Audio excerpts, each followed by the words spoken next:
Hey everyone, good morning. Welcome to Coffee with Christine. Here I am with my coffee.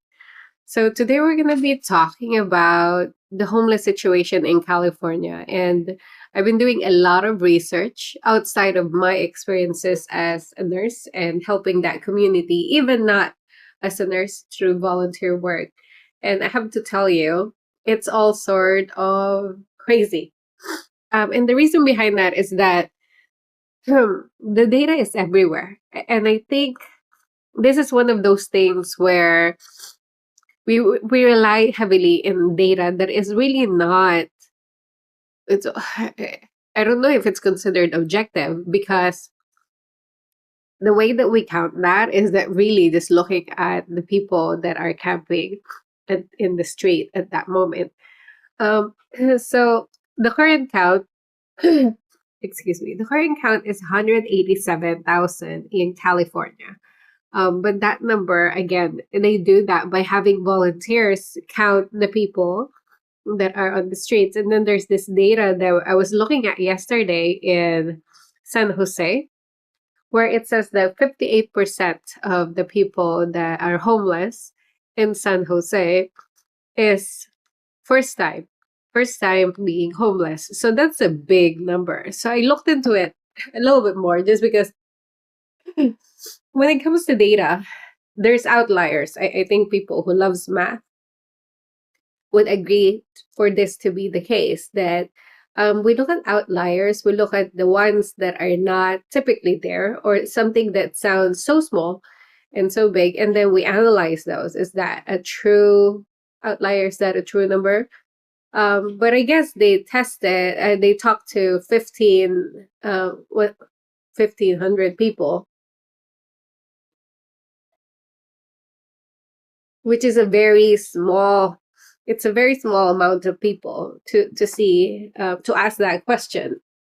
And even that, they did it for 2 days, 2 days, 1,500 people. And for someone like me who talked to our homeless community members, that's not an easy task because most of the time they don't want to talk to you. That's the reality. So you need to be I guess what it is that most of the time they're in this position where they feel that you're just I don't want to say using, but you have an agenda, a number you want to you want something from them, which they don't like. That they don't like being um I guess being forced to do something. But I do want to say incentive works.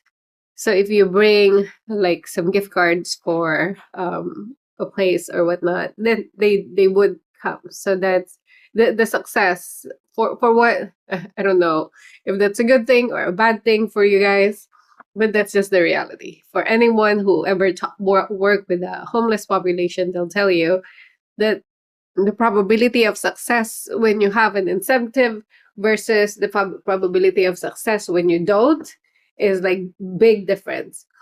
But anyways, looking back at the data, because it always starts from there, it's that's kind of how we gear our responses. If you think about it, if we say it's this much, if we say a large number, then everyone gasp and everyone kind of try to move from there. But if it's something small, then we pat ourselves in the back and whatever the case may be. But I first want to question the numbers just because again, and if you look deeper, a lot of people have the same concerns. So what is the accuracy of these numbers? There are some pushback from a perspective that maybe we're not counting well, because with this process, logically, you can't count the people that are just parking somewhere, living in the streets, or for people that are couch surfing and staying with friends and family. And those are accurate, those are logical assumptions, right? But on top of that, I don't know, something feels wrong when it comes to the collection of data and presenting the data and how the data is overall utilized. Because as you also know, we get a lot of money from the federal government for this purpose. So when you say that we have this many people that are suffering from homelessness, then depending on the amount, that's kind of how amount of numbers of people, that's how much money we get. Another interesting part is that um,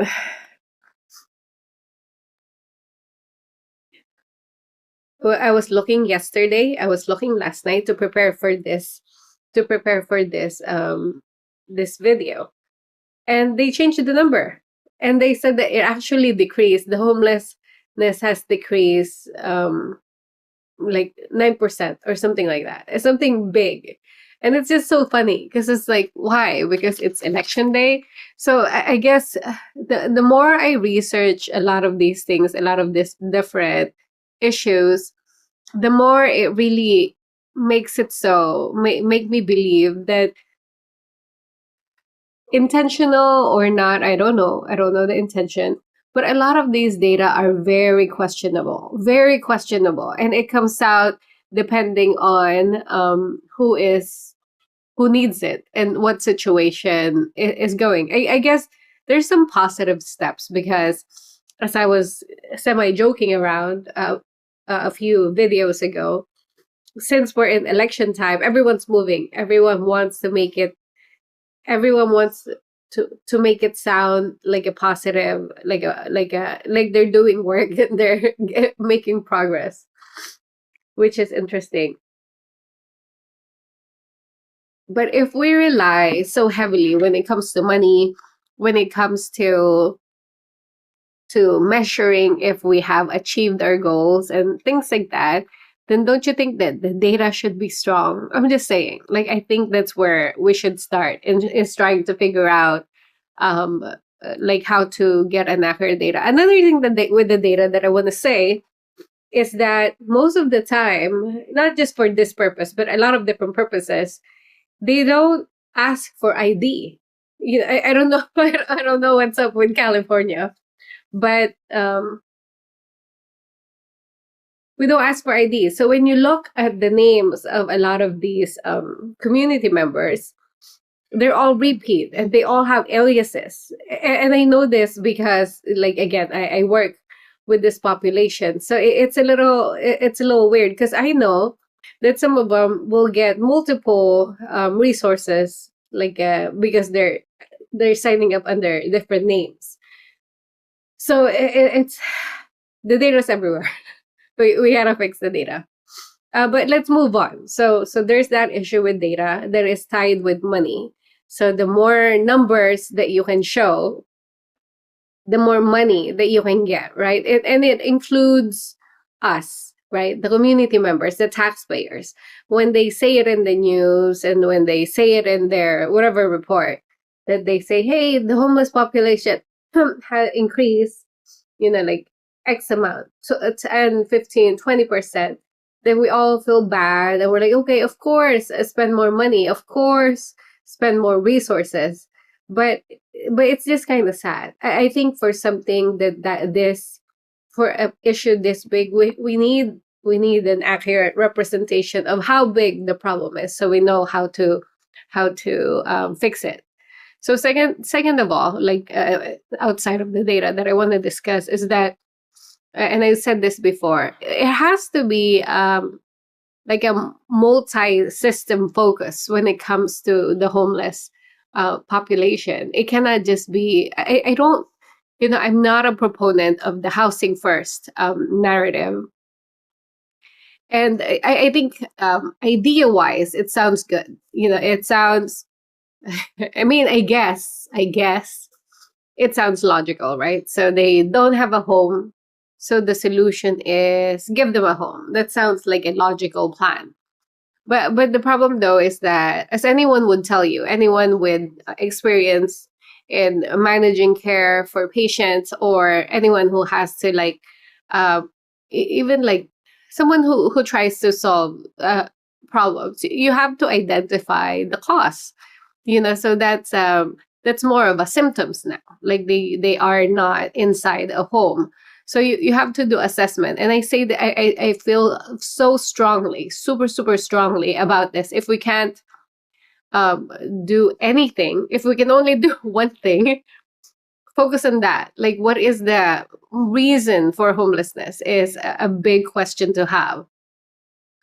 Is it because there's really three categories, and I say this before, and this is not counting the people that are couch surfing, because it's true. There are people that, of course, lost their home. Maybe four categories. There are people that lost their home or in the risk of losing their homes because of the expensive rent and stuff. But the beauty is that, as I mentioned so many times, California is a very generous state. People in California are actually very kind, and you see that comparative to a lot of different places. They try to help. And I want to share, I was a little late today, I'm sorry, but I want to share some of my experiences with this population to just kind of give you an idea of, like, I guess, like how I see it from my perspective. But first, we need to identify causes, like reasons for this event. For the people that has already been in the street. So one of the biggest thing is drug use. It's really super, super high. And I've heard an argument from someone who's a friend, actually, who suffer from homelessness. My family's away. Just a second. Let me open thing for the door.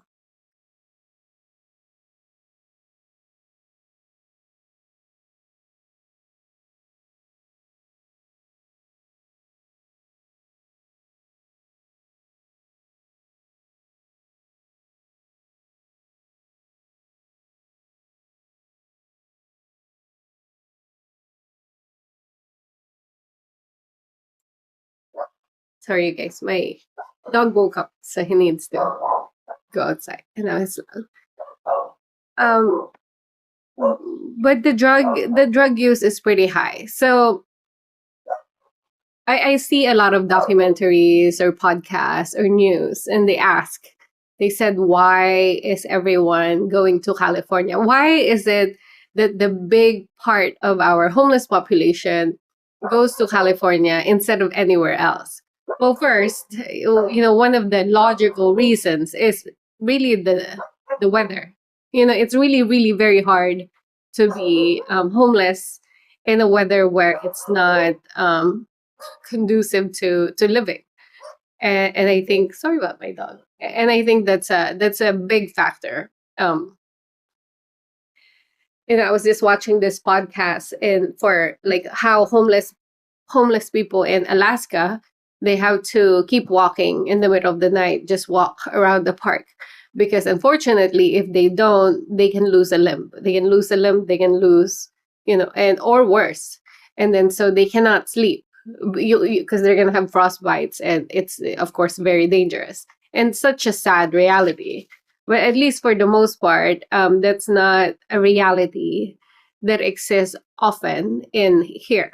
Sometimes we have a rains, but for the most part, it's a pretty cool weather. So that's one, right? So I guess we're looking at it from a practical perspective that if someone has to stay outside, of course, you pick the best climate you can. So that's one. But another thing, because we can't control the weather, and weather is actually pretty good. That's a positive in California, and something that we don't want our homeless community members losing limbs as they do in Alaska. That's like super sad.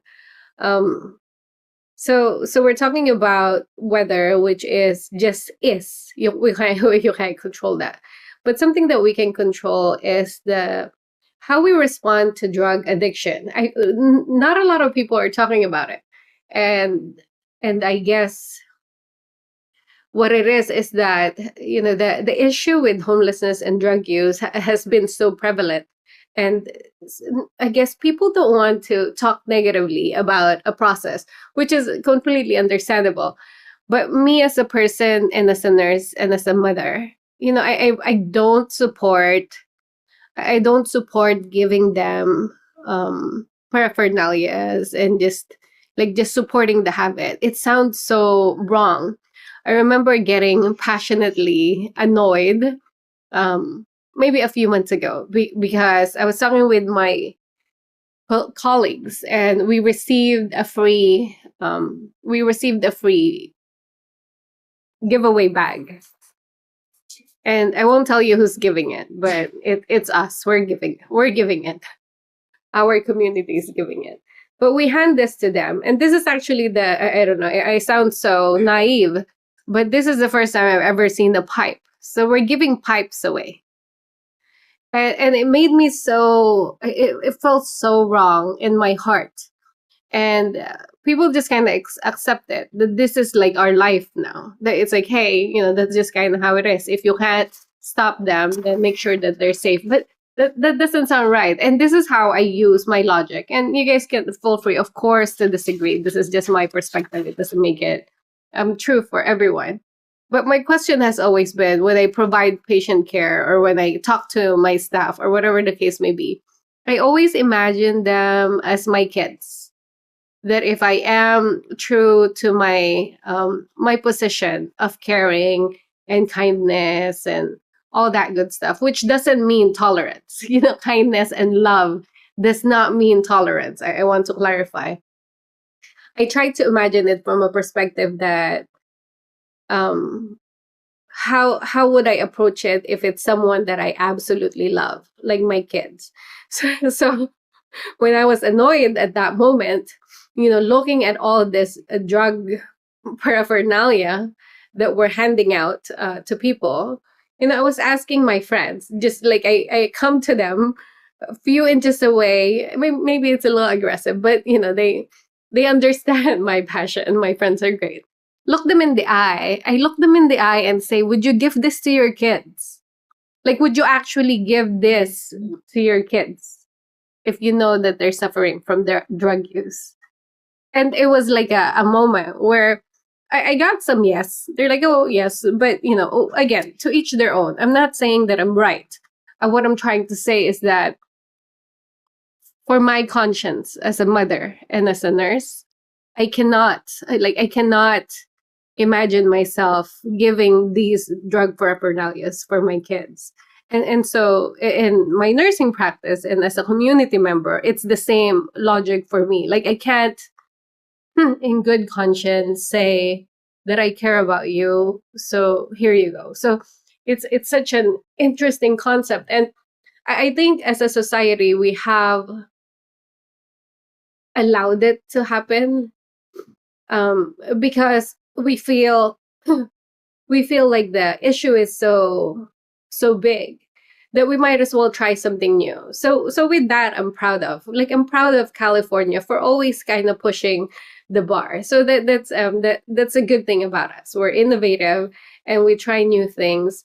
But I do want to say, especially with advancement in technology, those proposals, especially the ones that are kind of new, they need to constantly be assessed. And we need to really tie them to a goal. And we need to quickly pivot if it's not working. And then so I'm a little bit surprised that we just kind of accept it as that and then just kind of let it go. Because as according to the data, it's not really serving the purpose. I guess the question is this: what is the goal, right? Because I see data. I follow this a lot because I have to do this for work, for school, and then I'm also pretty passionate about it. But the question is, like, what are you trying to achieve? And so what do they call that? They have a fancy name for that, but I'll remember it. I'll remember it later. But currently, like, the goal is to make sure they don't die. But this, I mean, is that really the best that we can do? Like, as people, as community, is just making sure they don't die. It doesn't seem right because you know how I didn't even know, but I was shocked when I was watching this documentary in San Francisco, in how there's a lot of homeless population there, and a lot of them suffer from, unfortunately, from drug use. And they were saying, they were doing interviews in the streets, and they were saying how currently, outside of us giving them paraphernalia and Narcan, of course, before they would hide. They would have like little like beaten houses to do these things, but now they want to do it in the open just in case something happens, and we'll be there to save them. So that's the sentiment, and I guess like just such an interesting concept for me.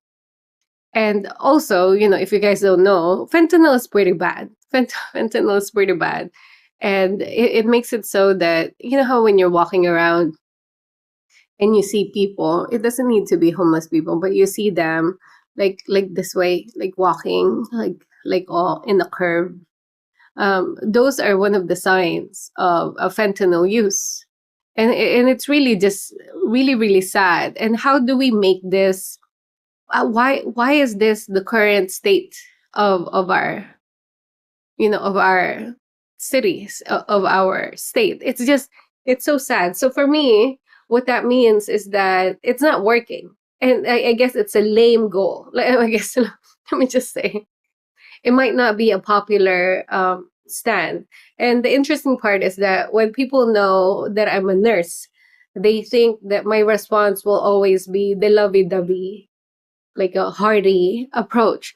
But as nurses, like the veteran nurses will tell you, like real nursing is about really accepting the whole human existence, not denying the bad and just imagining like the good. No, you see the human in its full spectrum and understanding the tendencies from the good and the bad.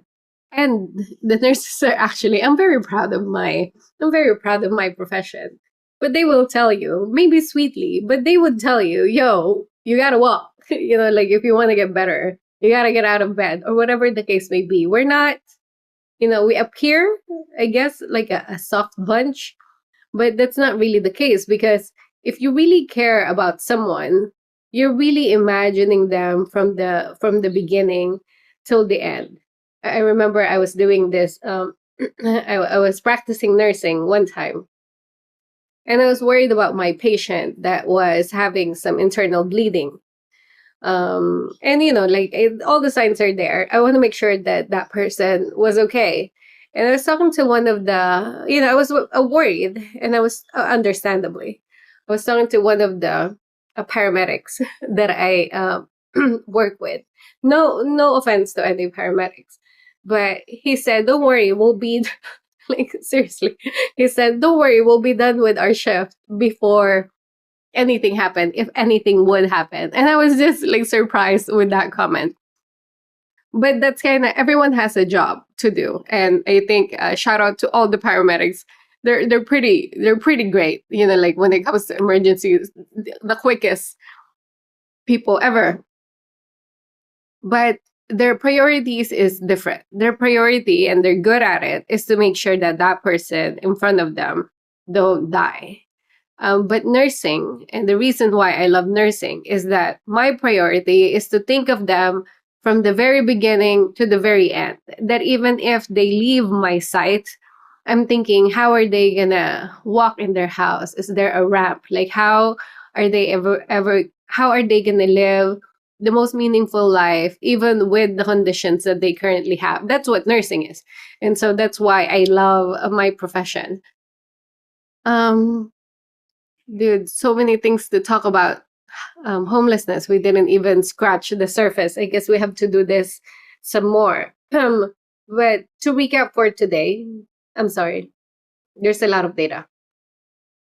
To recap for today, the numbers, I think, are very inaccurate, because the process that we're using, like a little ticky or like an interview, and just so you know, like a lot of these people, if you're suffering from drug use or mental health issues, the probability of you being a good historian, which is what we call them in a clinical setting, is low. So asking for like very intricate information, it's not a reliable. They're not a reliable source. And also the ID, because again, a lot of these community members have aliases, so it's hard to capture the actual number. So I have issues with our numbers, and again, I have issues that now that it's election time, all of a sudden there's a 9% decrease in homelessness, which is we have to do better. We have to do better with all this data for all these different issues, because that's how they sway us. And then second, we're receiving money. Federal is giving money to homeless, to like homeless counts, right, per state. So there is that, I guess, incentive. There is incentive, and there are conversations about that. That there's incentives with the homeless situation. That if you think about it from that perspective, it's really sad. I don't want to accept it just yet. I don't want to accept it just yet being the real thing, because I think there's more to it, to that. But hey, if you're watching this, which is I guess highly unlikely, and you control some of the data, be truthful. The third thing is we need to really address drug addiction. There's a lot of drug addiction, and sometimes it is to survive. Because even in what I was telling you guys, watching the Alaska discussion for homeless, they have to keep themselves up. They have to stay awake for safety, or for safety for because of the environment or each other. But even those, regardless of the reason for drug use, we have to fix that. And I think like making sure that they get new needles and paraphernalias and things like that. I don't think that's the solution. I think you cannot you cannot force people to change, but you have to be able to be there and support it.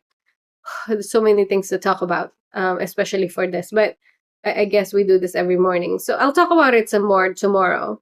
But currently, we have those three. So the money tied to homelessness, which a lot of people are saying business, the inaccuracy of the data, and also drug use. So I think we're going to explore the drug use a little bit more tomorrow, and maybe I'll remember the term. But for the most part, it's just we're just scratching the surface. And yeah, thanks for listening, you guys. And I'm excited, actually now excited. I'm passionate to talk about it tomorrow. So I'll have the data ready for you. And then hopefully we can end it with like the actual plans that I have or we have to fix this situation. But there's so much mess. So we have to start from, I guess, no stones unturned. We really have to do this there. It's a lot of work. And people that anyone who says it's easy, don't believe them. And I'm saying this as someone who works with this population closely. But anywho, again, I talk a lot. I didn't really get to drink my coffee, but I appreciate you guys joining me for today. We'll talk some more tomorrow, and hope to see you there. Bye, you guys.